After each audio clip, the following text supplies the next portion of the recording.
Les amis, malgré les retraits de l'AFC M23 de la ville d'Uvira annoncé par Corneille Nangaa lui-même, les États-Unis ne décolèrent pas et accentuent la pression en annonçant de nouvelles sanctions possibles pour faire respecter l'accord de paix signé à Washington. C'est l'annonce faite hier lors d'une conférence de presse par l'ambassadrice des États-Unis ici dans notre pays. Écoutez. Auprès des Nations Unies à New York. Dans ces déclarations, on a dénoncé les actions sur le terrain.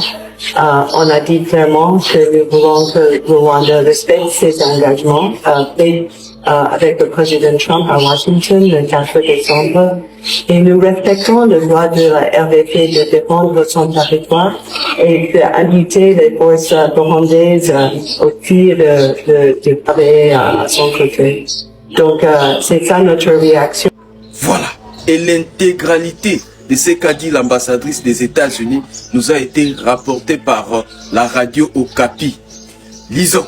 Puis c'est écrit, les États-Unis envisagent des sanctions pour faire respecter l'accord de Washington. L'ambassadrice des États-Unis d'Amérique, Lucy Tamlin, a exprimé la volonté de son pays de faire respecter l'accord de paix de Washington signé entre la RDC et le Rwanda. Elle s'est exprimée lors d'une conférence de presse tenue ce lundi 15 décembre à Kinshasa. Nous examinons tous les outils possibles diplomatiques de sanctions ainsi que des activités bilatérales et multilatérales afin de nous assurer que les engagements pris soient respectés.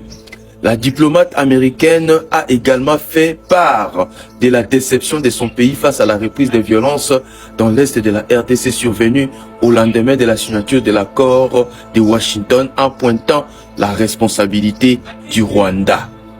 Pour Lucy Tamlin, l'ambassadrice des États-Unis, la chute de la ville d'Uvira, capitale provinciale provisoire du Sud Kivu, ne constitue pas un échec pour l'administration Trump qui a parrainé cet accord. Je pense que le président Trump a montré qu'il veut lutter pour la paix en RDC. Lui-même est très engagé et suit avec beaucoup d'intérêt la situation sur le terrain, a-t-elle assuré.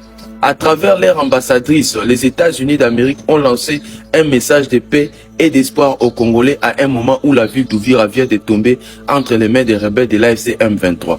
Dans un communiqué publié ce jeudi 11 décembre par son porte-parole, le secrétaire général de l'ONU condamne fermement la nouvelle offensive lancée par l'Alliance Fleuve du Congo, mouvement du 23 mars dans plusieurs localités du Sud Kivu, dont Kamanyola, Luvungi, Katogota et Uvira, qui a causé des victimes parmi les civils.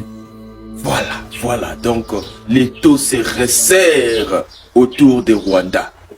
Les sanctions américaines ne vont pas tarder à arriver, ce qui annonce de bonnes nouvelles pour la population congolaise qui attend avec ardent désir le retour de la paix. Merci.